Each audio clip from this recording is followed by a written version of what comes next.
Hello everyone, welcome to Tech with Machines. Today is our day 7 of problem solving. Yes, you heard it right. We made it and we have solved almost 6 problems, and today is our 7th problem. Our 7th problem is very easy. It's running sum. We are being given an array of integers and we need to find the running sum. Basically, we need to find the sum till the position of the element, right? Like in this case, if I have to explain this, then in this case an array of 1 2 3 4 will result into an output of 1 3 6 9. How? It's actually this: at position 0 I don't have any previous element, so my sum is actually 1. But when I move ahead, my sum needs to be the sum of the particular element plus the previous sum. So in this case I have 1 plus 2, so the sum becomes 3. Then at the second index position I have the previous elements as 1 and 2, so their sum is 3. 3 plus 3 becomes 6. And then finally at fourth I have three more elements before that, so their sum is their sum is plus 5 3 2 5 1 6 plus 4 there, so this is wrong here, so this has to be 10. So that is what is going to be our output, right? That we have to find the running sum at a given position, right? And we have to do it till the end of the array. Now in this case, 10 being actually the sum of all elements in the array, right? 6 is actually the sum of element from 0 to 2, from position 0 to position 2.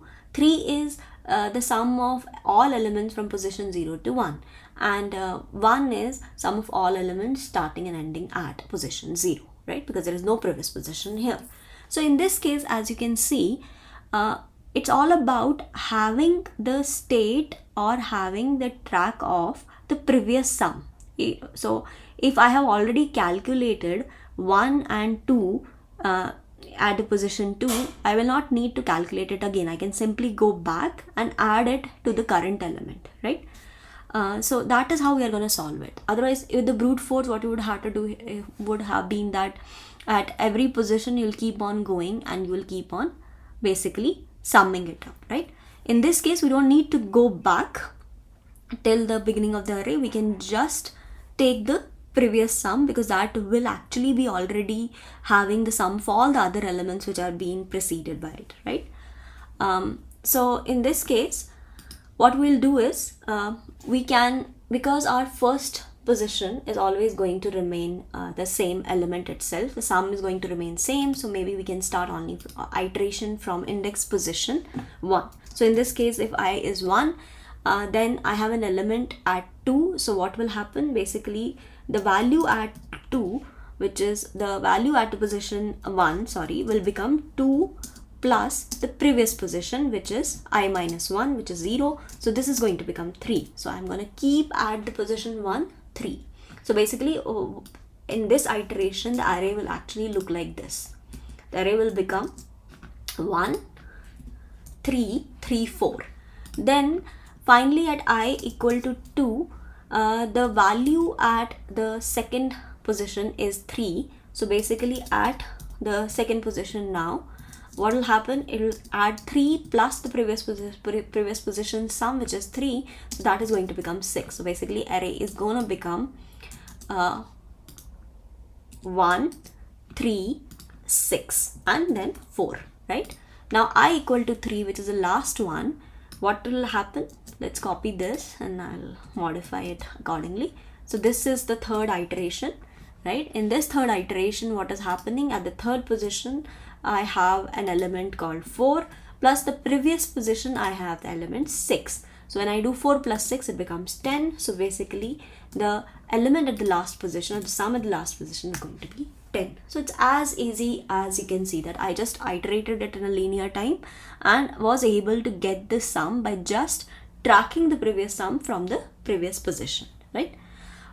So let's now try to code it. It's very straightforward. So here is our code. I have not started the element from position 1. I just basically skipped the I0. As you can see, I have skipped I0. and with the continue, and I am using enumerate, which will actually give me the number and the particular position, right, index of that number as well.